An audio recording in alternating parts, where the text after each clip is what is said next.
Hello students, we are going to start exercise 2.5 today. बहुत ही आसान एक्सरसाइज है, हमें लीनियर इक्वेशंस को सॉल्व करना है। चलिए स्टार्ट करते हैं। First part, x/2 - 1/5 equals x/3 plus 1/4। ध्यान से देखिएगा हमने कैसे सॉल्व करना है। ये साइन जो मैं लगा रहा हूँ, ये दिस इम्प्लाइज बोलते हैं इसको। ये जरूरी है साइन। दिस इम्प्लाइज हिंदी में बोले तो इसका मतलब, ठीक है, जो हम बोलते हैं उसको लिखने का ये सिंबल है। सबसे पहले इन क्वेश्चंस में क्या करेंगे, वेरिएबल्स एक तरफ कर लो। ये x/3 राइट साइड में पॉजिटिव है ना, इसको लेफ्ट में ले आओ, नेगेटिव का कर लो। और इधर 1/4 1/5 को उठा के इधर ले आओ, प्लस का कर लो, राइट। फिर हमें इधर एलसीएम ले लो, 3 और 2 का एलसीएम 6, 2 3 आर 6, 3 को x से किया 3x, -3 2 आर 6, 2 को x से किया 2x, 5 4 आर 20। अब इधर क्या आ जाएगा ऊपर, 4 5 आर 20, 5 1 आर 5, प्लस 5 4 आर 20, 4 को 1 से किया 4, तो ये बना 3x - 2x, यानी कि x upon 6 is equal to 9/20। इसको फर्दर सॉल्व करेंगे तो क्रॉस मल्टीप्लाई करें, ये 6 ऊपर चला जाएगा, 9/20 के साथ 6 ये मल्टीप्लाई हो जाएगा।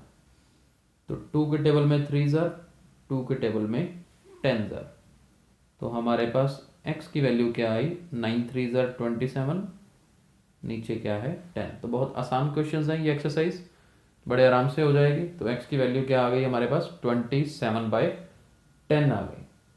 सेकंड पे चलते हैं, n/2 - 3n/4 plus 5n/6 is equal to 21। LCM वाला कंसेप्ट क्लियर होना चाहिए। अब जैसे 2 4 और 6 का एलसीएम क्या होता है, आप एलसीएम लेके देख लीजिएगा। इसका एलसीएम आएगा 12। आई होप सबको एलसीएम लेना आता है। 2 4 6 का एलसीएम होता है लोएस्ट कॉमन मल्टीपल। ऐसी छोटी से छोटी वैल्यू जो इन सब के टेबल में है तो वो 12 है, क्योंकि 6 2 ज़ार 12 होता है, ठीक है। और 12 मैंने चेक कर लिया क्या इनके टेबल में आता है, बिल्कुल आता है। अब 2 6 ज़ार 12, 6 को n से किया 6n, 4 3 ज़ार 12, 3 को 3 से किया 9n, 6 2 ज़ार 12, 2 को 5 से करते हैं तो 10n इज इक्वल टू 21। अब देखते हैं, 10 में से 9 गए तो 1 बच गया, 1 में 6 ऐड किया 7, तो ऊपर सॉल्व करके बनेगा 7n। और ये 12 उठा के इधर ले जाओ तो 21 मल्टीप्लाई 12 हो जाएगा।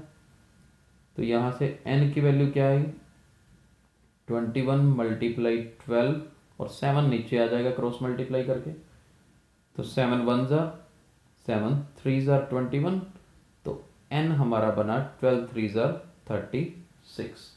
तो हमने दो पार्ट कर लिए हैं, n हमारा आया 36। चलिए थर्ड पार्ट पे चलते हैं। चलिए थर्ड क्वेश्चन देखिए, स्टेटमेंट हमारे सामने है। हमने क्या डिस्कस किया था, हमने डिस्कस किया था कि वेरिएबल सारे एक ही साइड में रख लें। तो वेरिएबल एक ही तरफ रखते हैं, ये 5x/2 वाली टर्म को भी लेफ्ट साइड ले आते हैं, प्लस की हो जाएगी। और राइट साइड में 17/6, और ये 7 उधर जाके माइनस का हो जाएगा। अब x के नीचे कुछ नहीं होने का मतलब 1 है, 1 3 और 2 इनका एलसीएम क्या होगा 6। तो यहाँ पर 6 से x मल्टीप्लाई होगा 6x, 3 2 ज़ार 6, 2 को 8 से करते हैं तो 16, 2 3 ज़ार 6, 3 को 5 से करते हैं तो 15। इधर 6 एलसीएम, 7 6 ज़ार 42। आगे चलते हैं, देखिए ये 15 और 6 21, 21 में से 16 माइनस करोगे तो 5x बनेगा, 5x/6। इधर 17 - 42, 17 - 42 करने का मतलब है -25, और नीचे आया 6। अब क्रॉस मल्टीप्लाई करना है, ये x लेफ्ट साइड रह जाएगा, -25/6 तो है ही, ये 6 उठा के ऊपर और 5 नीचे, इसका आंसर देखते हैं क्या आता है। 6 से 6 कट जाएगा, 5 1 ज़र 5, 5 ज़र, यानी कि हमारी x की वैल्यू क्या आएगी, -5 आएगी। तो मुश्किल नहीं है, आसान है बिल्कुल। फोर्थ क्वेश्चन देखिए, फोर्थ क्वेश्चन है x -5 upon 3 is equal to x -3 upon 5। देखिए सीधा क्रॉस मल्टीप्लाई करिए, इस 5 को इसके साथ मल्टीप्लाई कर दीजिए और इस 3 को ऊपर x -3 से क्रॉस मल्टीप्लिकेशन यूज करिए। 5 को x से मल्टीप्लाई किया, 5 को 5 से करते हैं तो 25, 3x 3 3 ज़र 9। अब एक तरफ x ले आओ और 25 को उधर ले जाओ, प्लस का हो जाएगा। 5 में से 3 माइनस करेंगे तो 2x, 25 में से 9 माइनस करेंगे तो 16, यानी कि x इज इक्वल टू 16/2। 2 नीचे आ गया क्रॉस मल्टीप्लाई करके, तो फाइनली हमारे पास x की वैल्यू क्या आती है, 8 आती है, राइट। चलिए आगे चलते हैं। चलिए फिफ्थ क्वेश्चन स्टार्ट करते हैं। सबसे पहले देखिए ये थोड़ा सा चेंज है पिछले क्वेश्चन से। हमारे पास लेफ्ट में ये वेरिएबल तो आ रहा है, लेकिन न्यूमरेटर में वेरिएबल के साथ ये कांस्टेंट टर्म्स भी हैं, राइट। तो हमें इसको सॉल्व करने के लिए हम चाहें तो एक बार इसको टी को पड़ा रहने देते हैं इधर, पहले लेफ्ट साइड थोड़ा आसान कर लेते हैं, सॉल्व कर लेते हैं। 4 3 ज़र 12, इसका एलसीएम 12 आएगा जी। एक बात और सुन लीजिए, जब आप नीचे दोनों को मल्टीप्लाई करके एलसीएम लिखते हैं ना, तो ये 3 बस इससे मल्टीप्लाई होता है, 4 इससे मल्टीप्लाई होता है, आसान हो जाता है। बार बार हम ये सोचें कि 4 3 ज़र 12, फिर 3 से इसको करें। जब नीचे दोनों की प्रोडक्ट आपने एलसीएम लिखी है ना, तो बस इसको बटरफ्लाई मेथड बोलते हैं, इसको क्रॉस मल्टीप्लाई करना है। इस 3 को इससे मल्टीप्लाई करिए, 3 विद 3t -2, फिर माइनस का निशान है, 4 से इस 2t + 3 को कर दिया मल्टीप्लाई। इधर भी हम एलसीएम ले लेते हैं, चलो इस बार 3 एलसीएम लेते हैं, क्योंकि यहाँ भी तो मिक्स्ड है ही, तो यहाँ पे भी मिक्स कर लेते हैं। 3 से एलसीएम लेते हैं, 2 एज इट इज, -3 को t से किया 3t, ऊपर ब्रैकेट ओपन, 3 3 ज़र 90, -3 2 ज़र 6, 4 2 ज़र 8t -12, नीचे भी 12, 2 -3t अपॉन 3, ये एज इट इज पड़ा रहने दीजिए एक बार। 90 में से 8t माइनस करोगे सिर्फ t बचेगा, -6 और -12 -18, नीचे बना 12, 2 -3t अपॉन 3।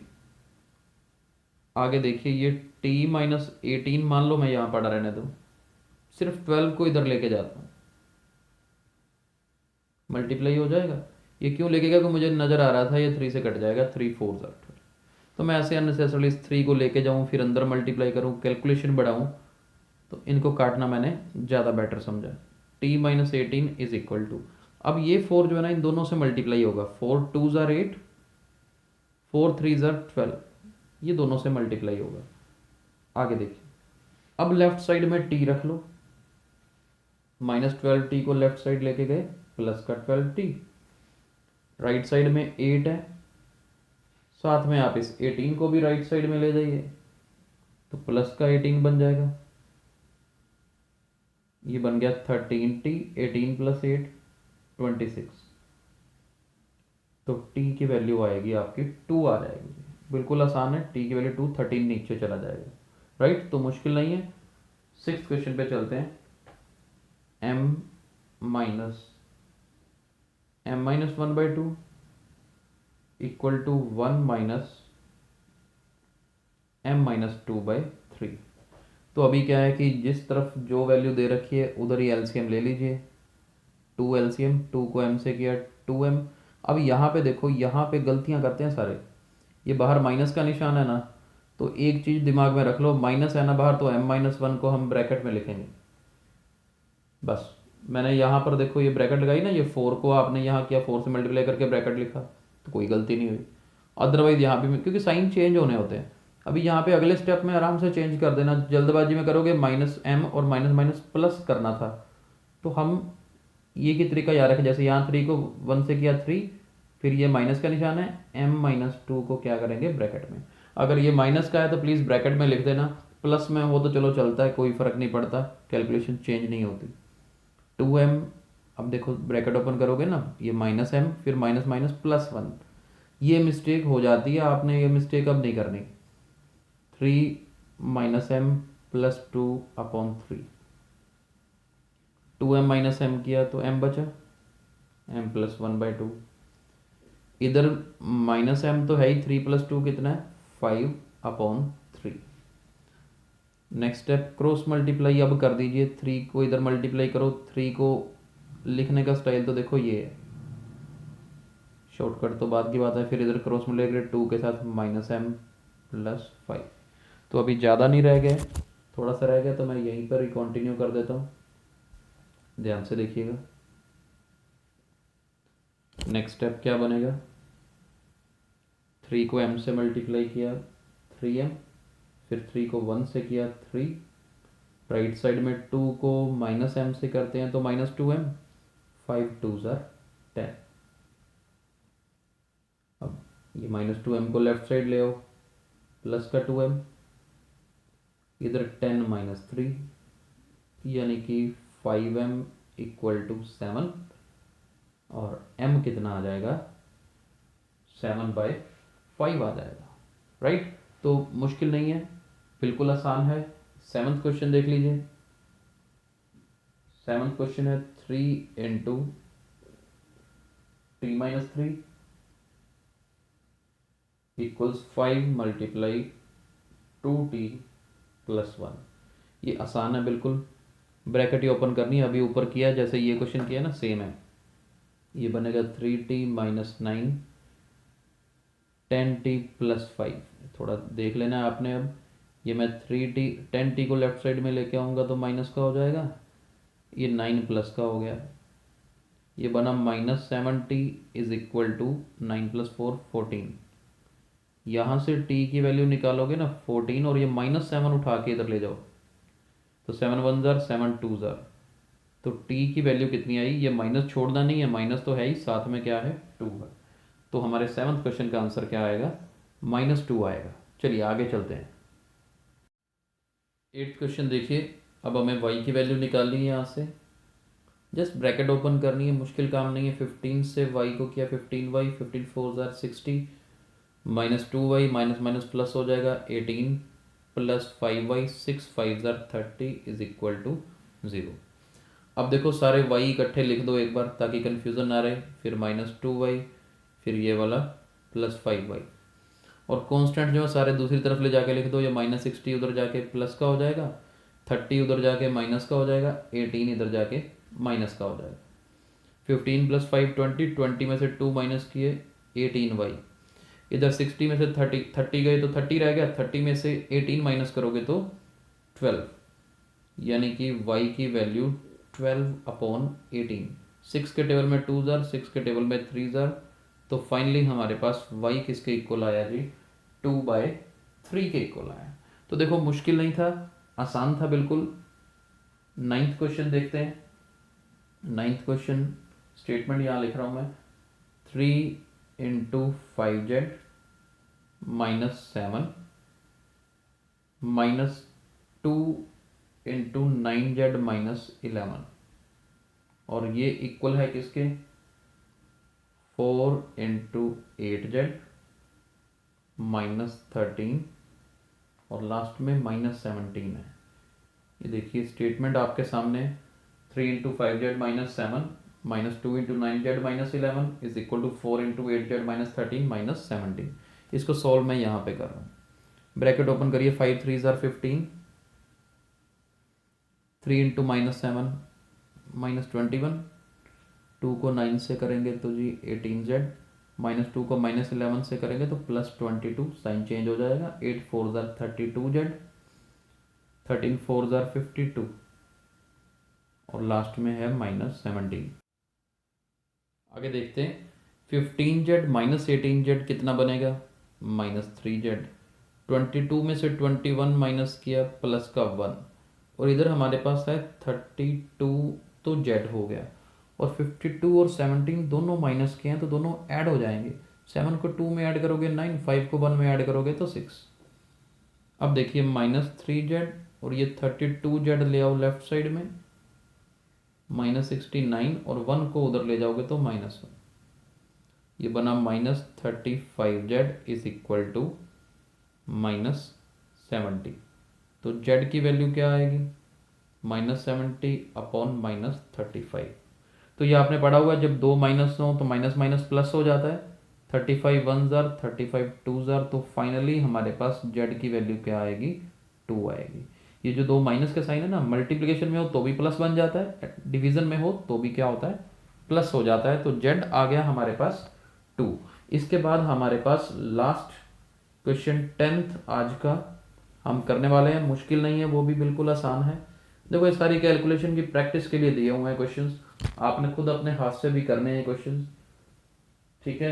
ये देखिए 10th 0.25 multiply 4f minus 3 is equal to 0.05 10f minus 9। Confuse नहीं होना, डेसिमल है ना तो डेसिमल कंफ्यूज करेगा। हम डेसिमल हटा के, एक डेसिमल हटाएंगे तो डेसिमल के बाद 2 डिजिट्स है ना, तो नीचे 100 लग जाएगा, वो 100 लगा दो ताकि कोई कंफ्यूजन ना रहे। यहाँ 5 के नीचे 100 लगा दो, ये बन गया 10f माइनस 9। देखो कोई फर्क नहीं पड़ा एक स्टेप करने से। अभी देखो, अभी क्या है कि मैं ये ऊपर वाली तो मल्टीप्लिकेशन है ना, मैं एक तरीका बताता हूँ यहाँ पर। 25 इंटू 4f माइनस 3, राइट, ऊपर वाला एज इट इज लिखा। अभी मैं इस 100 की बात करता हूँ, आपको बताता हूँ क्या करना है। राइट साइड तो सारी एज इट इज लिखी। देखो ये सारी सिंगल टर्म है, ये 100 में क्रॉस मल्टीप्लाई कर देता हूँ तो ये ऊपर जाके मल्टीप्लाई हो जाएगा। ये ध्यान से समझना, ये 100 को मैंने क्या किया, क्रॉस मल्टीप्लाई करके ऊपर ले गया, बस ये 100 से ये 100 कट गया। अब देखो कैलकुलेशन कितनी आसान रहेगी। 25 को 4 से करते हैं तो 100f, 25 को 3 से करते हैं तो 75, 10 को 5 से करते हैं तो 50f, 9 को 5 से करते हैं तो 45, यानी कि 100f 50f लेफ्ट साइड ले आओ, -45 75 will move to right side, will become positive. 100 में से 50 माइनस किया तो 50f, इधर 75 में से अगर हम 45 माइनस करें तो क्या बनेगा जी, 30 बनेगा। तो f की वैल्यू क्या आएगी, 30 अपॉन 50। 0 से 0 कट गया, f आया 3/5। पेपर में यहाँ तक भी छोड़ दो चलेगा, लेकिन आप बुक में पीछे आंसर कंपेयर करोगे तो डिवाइड भी कर सकते हो आप। इसका आंसर आएगा 0.6, वो भी क्योंकि डेसिमल में दिया हुआ है ना, इसलिए आंसर भी एक्सपेक्टेड क्या है कि आप डेसिमल में ही निकालें। तो 3 और 5 को आप डिवीजन कर लीजिए, 0.6 आपका आंसर आएगा। आई होप ये सभी क्वेश्चंस आपको बेटा समझ आ गए होंगे। कल हम नेक्स्ट एक्सरसाइज स्टार्ट करेंगे। Thank you.